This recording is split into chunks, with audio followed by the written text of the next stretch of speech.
নেব ওনাদের জীবনযাপন কিভাবে যাচ্ছে। আমরা চাচা যদি পাশে আসতেন তাহলে আপনার সাথে হালকা কথা বলতাম। আমরা শুনবো আমাদের এই বন্যা দুর্গত এলাকার একজন চাচার কাছ থেকে যে উনি কিভাবে দিন যাপন করছেন। চাচা কেমন আছেন? ভালো আছি আলহামদুলিল্লাহ।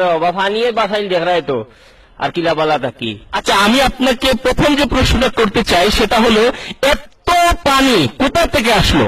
ও নো ইয়া শুধু আমি প্রশ্নের উত্তর আমি দিমু কিলা। পানি কিলা ইলু কেন আমি কইমু কিলা? বুঝছি টান লাগে টান লাগান মাথা লাগবো। কিটা প্রশ্ন মানে এত পানি কোথা থেকে আসলো বা কিভাবে আসলো? কি আল্লাহ রে বাবা, আমি কোনটা হইতাম পারি না। এই পানি কিলা আইলো? আমি রাইতে 2:30টার সময় উঠিয়া পেশাব গেছিলাম, গিয়া পেশাব করি আলগো ছুটি দিছি। আলু উঠিয়া দেখি পানি আস্তা গাঁর বাসাইল। ওন তোমার শাশিও দুসরা এই পানি বলে পানি আইছে আমার পেশাবে বলে আস্তা গাঁর মান চেয়ে কইরা আমার দোষ। আমার কোনো দোষ নাই, বিশ্বাস করো। তোমারও টিভিতে কইরাম আমি খালি পেশাব করি আলগোস গিয়ে উঠি দিয়েছি, আমার কোনো দোষ নাই। প্রিয় দর্শক, আসলে চাচার দোষ না, এটা স্বাভাবিকভাবে পানি এসেছে, হয়তো আপনাকে ভুল বুঝছে সবাই। আচ্ছা চাচা, আমি আপনার কাছে জানতে চাচ্ছি যে এই বন্যা দুর্গত অবস্থায় আপনাদের দিনকাল কেমন যাচ্ছে?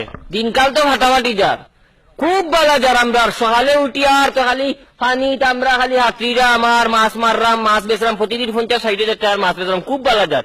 এই মাছ মনে করো এই সিজনও আমরা উপসর বাড়ি কিনতাম পারবো, ওলা বালা যার আমরা দিন। বুঝতে পারছি। আমাদের চাচা বলছেন যে ওনাদের সময় ভালো যাচ্ছে, ওনারা এমন অবস্থায় আছেন যে মাছ বিক্রি করে ওনারা শহরে বাসা নিতে পারবেন। আচ্ছা, আমি আপনাকে পরে যে প্রশ্নটা করতে চাচ্ছি সেটা হলো গিয়ে, অনেকেই তো আপনাদের ত্রাণ দিচ্ছে, শহর থেকে আসছে, বিভিন্ন সংস্থা থেকে আসছে, যে আপনি কিরকম ত্রাণ পেলেন? এই কথা আপনারা কইয়া লাভ নাই। আমার মনে করো গোডাউন আছে 3টা, 3ও গোডাউন মানছে ত্রাণ কিতা হয় যে কথা দিয়া পরে দিছে। মানে চাউলের বস্তা, গমের বস্তা, আটার বস্তা, খালি ত্রাণ আর ত্রাণ মানছে আমার আপনারে ফাটাইলিরা দিয়া। তাইলে আমরা বুঝতে পারছি দর্শক যে বাংলাদেশের মানুষ আমাদের দেশপ্রেমে উদ্বুদ্ধ হয়েছেন, অসহায়দের পাশে দাঁড়িয়েছেন। তো আমি আপনার কাছ থেকে এ পর্যায়ে জানতে চাচ্ছি যে এই বন্যা দুর্গত অবস্থায় আপনার মতামত কি? মানুষ মানে আপনার কথা না, সবাই কেমন আছে? সবাই তো খুব ভালো আছে। আমরা যারা পানির থাকি আমরা গোসল করা লাগে না, আমরা তো আস্তা দিনু গোসল পানির যে বেলটা ও আমি একটু আগে উঠছি গোসল থাকি আবার পড়ি দিমু। আমরা সবসময় গোসল করলাম, খালি মজা লাগে, খুব মজাতে আছি আমরা। চাচা বলতে চাচ্ছেন উনি খুব মজা আছেন, তারা পানিতে নামতে হয় না, এমনি অটোমেটিকলি সবসময় গোসল করেন। তো আমি শেষ প্রশ্ন না, আমি জানতে চাচ্ছি যে না, জানার দরকার নাই, আপনার কাছ থেকে শুধু অনুভূতি নেব যে আমাদের চ্যানেলের কিছু বলার আছে কিনা আপনার, যে আমাদের চ্যানেল বাসারা বাংলাদেশ দেখবে, আপনি বলুন। আমার খবর আছে আপনার পাশে হইতাম নি, ওই ক্যামেরার দিকে তাকান। ক্যামেরা আমি মাননীয় প্রধানমন্ত্রী এখন কথা কইতাম চাই। আসসালামু আলাইকুম। যে ও ওটা যেটা সাংবাদিক আছেন ফানি কিলা উঠলো আমার এই জিকার, ওটারে আপনি এক কাম করবো, আপনার কার্যালয়ে ডাকাইয়া নিয়া ফায়ার সার্ভিসের মাধ্যমে সত্যি করে আগুন ধরে জ্বালাই আমার উকা কিলা ফানি হইলে আমার জিকার ফানিয়ে ডুবাইল হয় আমরা ত্রাণ কিলা ভাইলাম, হে খুব সুখে আছে।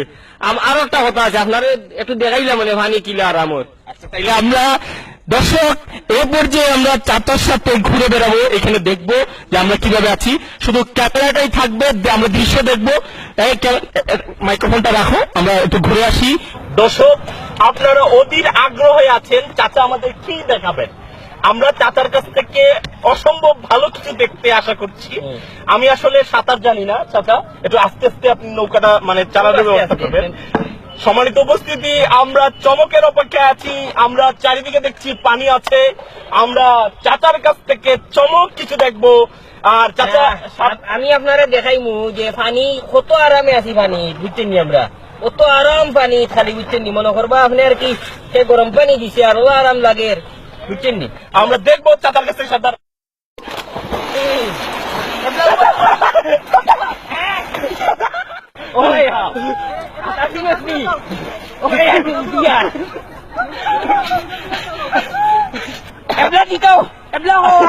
আমি বলা সাংবাদিক, তোমার অনুমতি কিটা? আমার কোনো অনুমতি নেই, আমার কোনো অনুমতি আমার আমরা যাইয়া জিকাও পানির তোলে অনুভূতি কি তখন কিতা বুঝো দাদা? তখন দুবাইল আমি সাঁতার জানি না দাদা। দুবাইলাই না দাদা, আর কোনদিন জিকেই পারি অনুভূতি জিকেই পারি। ও তোমার অনুভূতি কিতা? আর কোনদিন জিকেই পাইনি। পানি খুব মজার না নি পানির মধ্যে ডাকাতি কি কষ্ট। ও ভাই গো আমি নিজে ফেলে গেছি আমি কি আছি তুই যার উপরে পড়ে সেই বোঝে তার কষ্টের অনুভূতি। চোখের সামনে কষ্ট দেখেও যারা অনুভূতি জানতে চায়, তাদের বিবেকের কোনো অনুভূতি আছে কি?